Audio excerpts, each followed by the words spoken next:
안녕하세요 여러분, 미국 주식으로 우리나라 부자되게 메이저 얼입니다. 오늘의 미국 증시, 현재 테슬라 주주총회가 종료가 되었고 이제 3대1의 주식 분할이 승인이 되었습니다. 이외에도 테슬라 주식 호재 소식들이 굉장히 많이 있습니다.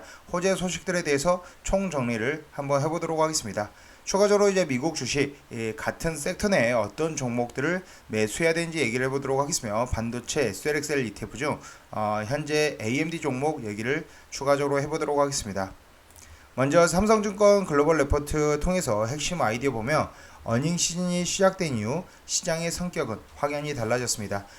특히 주가 양극화가 눈에 띄었고, 같은 섹터라 해도 라이벌 업체 간 그리고 국가 간 주가는 완전히 엇갈렸다라고 봐주시면 됩니다. 첫 번째로 이제 핸드폰을 보면 애플과 그 외 종목들, 여전히 애플은 이 핸드폰 섹터에서는 가장 좋은 영향력을 끼치고 있다. 빠져도 많이 빠지지 않고 특히나 이제 회복할 때는 강한 회복력을 보여주는 종목이다라고 봐주시면 되고요. 현재 소비 형태가 상품에서 서비스로 이전되면서 IT 제품들은 안 팔리고 있는데 애플은 팔리고 있다. 특히나 이제 단순 제품뿐만 아니라 앱스토어, 애플 TV, 뮤직 등 서비스 부분은 오히려 승승장구하고 있는 상황이다라고 봐주시면 됩니다. 두 번째로 이제 반도체에서 보면 AMD와 인텔을 놓고 봤을 때, 인텔은 하락기를 걷고 있고 AMD는 점점 상승하는 모습을 보여주고 있습니다. 현재 반도체 칩 영역에서 경쟁하고 있는 사이즈는 오히려 인텔이 압도적이었지만, 인텔은 지금 마켓쉐어, 시장 점유율이 계속적으로 AMD나 엔비디아에 뺏기고 있는 상황이고, 이 인텔의 시장 점유율을 AMD가 점차적으로 찾아오고 있는 상황입니다. 그렇기 때문에 이제 두 종목을 고른다 하면은 인텔보다는 AMD를 골라야 된다라고 봐주시면 되고요. 세 번째, 이제 광고에서는 이제 구글과 페이스북, 스냅을 보았을 때 구글이 여전히 좋은 상황이다. 기업의 경영 환경이 어려워지면서 가장 먼저 줄이는 비용은 광고 선전비입니다. 그래도 계속 기업의 가정을 유지하기 위해서는 필수적인 광고비 지출은 필요한 상황인데, 오히려 페이스북이나 스냅의 지금 현재 광고비를 줄이고 구글의 광고비는 줄이지 않는다라고 봐주시면 될 것 같습니다.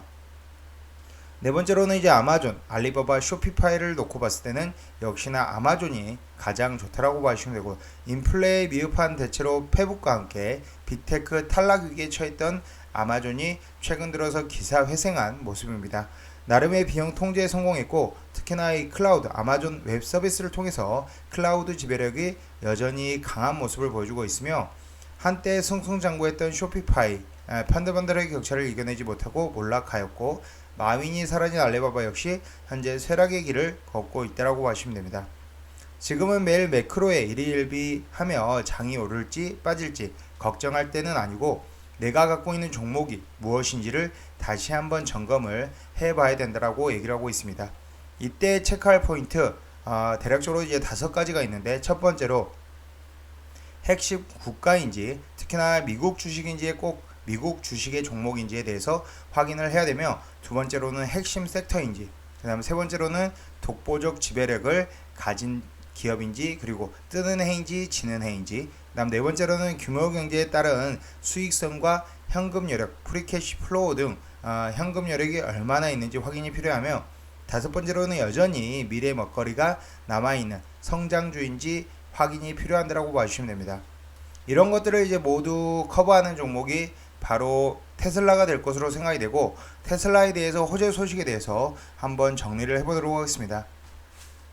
테슬라 판매 목표와 공장 증설을 보면 2022년에는 150만 대 판매가 가능할 것이며, 올해 말까지 연간 200만 대 생산 스피드 달성이 예상이 되고 있는 상황입니다.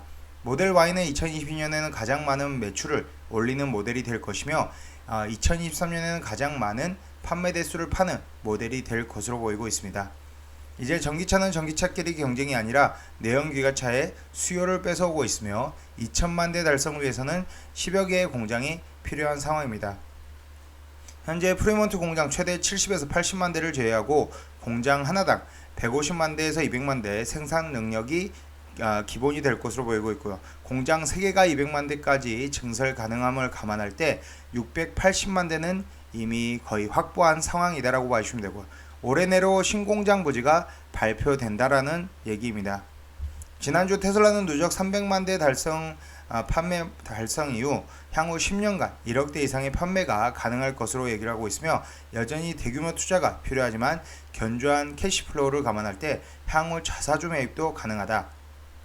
미국 주식에 투자하는 이유, 특히나 이제 배당도 있지만 이 기업들의 강력한 현금 캐시플로우를 활용해서 자사주 매입을 하고 있기 때문에 주가는 계속적으로 올라갈 수밖에 없다라고 봐주시면 됩니다. 그 다음에 FSD 베타 관련해서는 다음 주 또는 2주 이내에 10.13 버전을 배포할 것이며 이는 복잡한 교차로의 좌회전을 90% 이상 정확도로 수행 가능하며 조만간 거의 완벽해질 것이다 라고 얘기를 했습니다. FSD는 도로와 사람을 더 안전하게 해주는 기술이고 사고율 0%라는 의미는 아니지만 미래 자율주행 기술은 모든 차에 장착될 것이며 소유는 선택의 이슈가 될 것이다 라고 보시면 됩니다. 현재 FSD 베타의 누적 운행거리는 4천만 마일, 조만간 1억 마일에 도달할 전망이며 올해 내로 북미에서 요청하는 소비자는 모두 베타 버전을 경험할 수 있을 것으로 보고 있습니다. 세 번째로는 이제 4680 배터리 양산입니다. 올해 말에는 상당한 속도로 양산이 가능할 것이며 그러나 올해는 큰 비중으로 적용하기는 당장은 어려운 상황이다. 현재 150만 대 차량 생산에 필요한 배터리는 이미 확보한 상황이다라고 하시면 되고요. 배터리 리사이클도 네바다에서 매주 50개 팩에 해당하는 속도로 배터리 리사이클이 진행되고 있다라고 보시면 됩니다. 네 번째로는 이제 기가 캐스팅인데 생산 효율화 기술도 테슬라 기술의 중요한 파트이며 싱글 캐스팅을 통해 171개의 하부 파트 주조를 2개로 단축, 용접 로봇 수도 30% 이상 감소할 것으로 보고 있으며 슈퍼차저 같은 경우 매 2배 속도로 슈퍼차저가 증가하고 있는 상황이다 라고 봐주시면 됩니다. 슈퍼차저와 레스토랑을 결합한 LA 지역에서 지금 현재 시범적으로 선보일 것으로 보이고 있으며 성공적이면 다른 지역도 마찬가지로 확대할 예정이다라고 봐주시면 되고요. 그 다음 이제 로봇택시와 이제 로봇을 보았을 때 통상 차를 운전하는 시간은 주당 12시간, 자율주행이 되면 15시간에서 16시간으로 증가가 예상이 된다라고 봐주시면 되고 너무 많은 시간 동안 주차되어 있는 상황인데 남는 시간 동안 공유가 가능할 것이다. 차에 대한 소유는 사용만 하거나 또는 우버나 에어비앤비 같은 플랫폼에 연결하여 플릿으로 제공할 것인지에 따라 선택사항이 될 수 있다고 봐주시면 됩니다.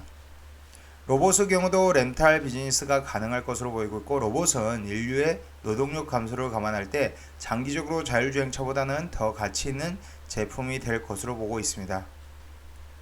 두 가지 자율주행 공유와 로봇이 가능해지면 테슬라는 세상에서 가장 가치 있는 회사가 될 것이다 라고 얘기를 하고 있으며 테슬라의 AI 기술은 범용으로 적용 가능한 기술이며 특정 도시에서만 되는 로봇택시를 목표로 하지 않는다. 그러나 로봇택시 운행에는 주별로 규제가 다르므로 주별로 전개 속도가 다를 것으로 보고 있습니다.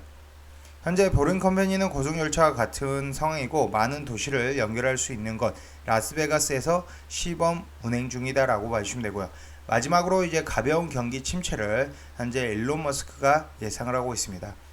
차를 생산하기 위해서는 몇 달 전부터 원자재부터 이제 매입하고 밸류 체인을 전반적으로 보게 되는데 원자재 가격이 하향 추세에 있다.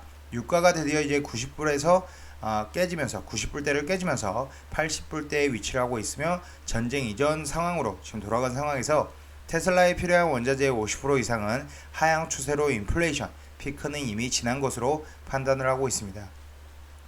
물론 이제 완전한 경기 침체는 아니지만 경기 침체가 올 수 있는데 18개월 정도로 가벼운 경기 침체를 예상을 하고 있으며 물론 지금 현재 오늘 시황 분석 영상에서 다뤄드렸듯이 경기 침체를 선언할 단계는 아니다라고 봐주시면 되고요. 3분기 GDP부터는 다시 회복하는 모습, 플러스로 돌아오는 모습을 보여줄 것으로 예상이 되며 지금 현재 경기에 여전히 확장 구간이다라고 봐주시면 될 것 같습니다.